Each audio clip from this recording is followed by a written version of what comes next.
ಇಂದು ನಾವು ದ್ರಾವಿಡರು ಯಾರಿಗೂ ಕಮ್ಮಿ ಇಲ್ಲ ಎಂಬ ಯೂಟ್ಯೂಬ್ ಚಾನೆಲ್ सर कन्नड़ बरಲ್ಲ ನಮಗೆ ಹಿಂದಿ ಬರಲ್ಲ भारत का लैंग्वेज ಬರಲ್ಲ ನಮಗೆ तो बाहर जाओ। तुम क्या कन्नड़ आंध्र में माताडोದು ये हिंदी है, भारत देश है, कन्नड़ देश नहीं है। क्या बात कर रहे हो? हां राइट माताड नहीं कर रहे। तुम बाहर जाओ यार, तुम ಮಾತಾಡ್ರಿ बाहर जाओ।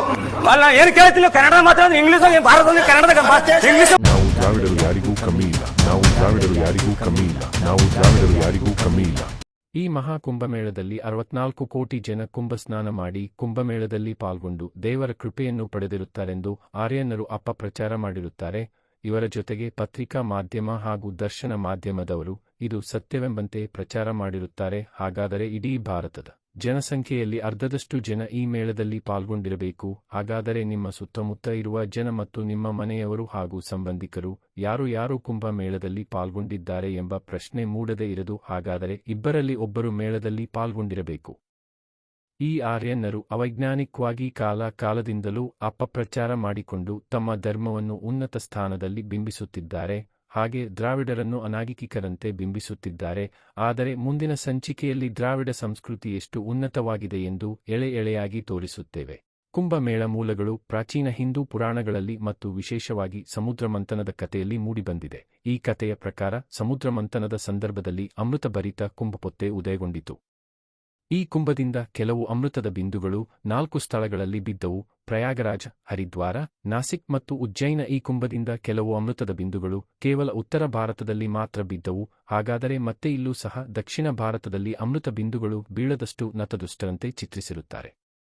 ಮಹಾಕುಂಭಮೇಳೆ ಎಂದರೆ ಪ್ರತಿ 12 ವರ್ಷದಲ್ಲಿ ಒಂದು ಬಾರಿ ನಡೆಯುವ ಮಹತ್ವಪೂರ್ಣ ಕುಂಭಮೇಳೆ. ಅದು ನಾನಾ ಸ್ಥಳಗಳಲ್ಲಿ ನಡೆಯುತ್ತದೆ. ಪ್ರಯಾಗರಾಜದಲ್ಲಿನ ಮಹಾಕುಂಭಮೇಳೆ ವಿಶಿಷ್ಟವಾಗಿ ಹೆಚ್ಚು ಜನರನ್ನು ಆಕರ್ಷಿಸುವುದು ಮತ್ತು ಈ ಸ್ಥಳದಲ್ಲಿ ಹಮ್ಮಿಕೊಳ್ಳುವ ಮಹಾಕುಂಭಮೇಳೆ ಪ್ರಪಂಚದ ಅತ್ಯಂತ ದೊಡ್ಡ ಧಾರ್ಮಿಕ ಸಮ್ಮೇಳನದಂತೆ ಚಿತ್ರಿಸುತ್ತಾ ನಾವೇ ಸನಾತನ ಧರ್ಮವನ್ನು ರಕ್ಷಿಸುತ್ತಿರುವಂತೆ ಆರ್ಯನ್ನರು ಬಿಂಬಿಸುತ್ತಿದ್ದು, ಇವೆಲ್ಲವನ್ನೂ ನೋಡುವಾಗ ನನ್ನಲ್ಲಿ ಮೂಡುವಂತಹ ಅನುಮಾನವೇನೆಂದರೆ, ಆರ್ಯನ್ನರು ಕುಂಭಮೇಳದಲ್ಲಿ ಜನರನ್ನು ಬಲಿ ಕೊಟ್ಟು ನರಬಲಿ, ಆರ್ಯನ್ನರಿಗೆ ಅಧಿಕಾರ, ಪದವಿ ಮತ್ತು ಅಷ್ಟೈಶ್ವರ್ಯಗಳನ್ನು, ವಿಶ್ವವನ್ನು ಆಳಲು ತಾಂತ್ರಿಕ ವಿದ್ಯೆಯಿಂದ ನರಬಲಿಗಾಗಿ ಈ ಕುಂಭಮೇಳವನ್ನು ಆಯೋಜಿಸುತ್ತಿದ್ದಾರೆ ಎಂಬ ಅನುಮಾನ ನಮ್ಮಲ್ಲಿ ಮೂಡದೇ ಇರದು. ಈ ಬಲಿಗಳಾದ ನಂತರ ಅನೇಕ ರಾಜ್ಯಗಳಲ್ಲಿ ಪದವಿಗಳನ್ನು ಈ ಕುಂಭಮೇಳವನ್ನು ಆಯೋಜಿಸಿದವರಿಗೆ ಲಭಿಸಿರುತ್ತದೆ. ಇದು ನಿಮ್ಮ ಗಮನಕ್ಕೆ ಇರಲಿ. ದಕ್ಷಿಣ ಭಾರತದ ದ್ರಾವಿಡರಾದ ನಮ್ಮನ್ನು ಶೂದ್ರರಂತೆ ವಿಶ್ವಕ್ಕೆ ಬಿಂಬಿಸಲು ಯತ್ನಿಸುತ್ತಿದ್ದಾರೆ. ಆದರೆ ದ್ರಾವಿಡರಾದ ನಾವು ಯಾರಿಗೂ ಕಮ್ಮಿ ಇಲ್ಲ ಎಂಬುವಂತೆ ಸೆಟೆದು ನಿಂತು ನಮ್ಮ ದೇವಾಲಯದ ಶಿಲ್ಪ, ಕಲಾಜ್ಞಾನ ಹಾಗೂ ಆಗಮ ಶಾಸ್ತ್ರದಲ್ಲಿ ಇಡೀ ವಿಶ್ವದಲ್ಲಿ ದ್ರಾವಿಡರು ಮುಂದಿರುವುದು ಸಾಬೀತಾಗಿರುತ್ತದೆ.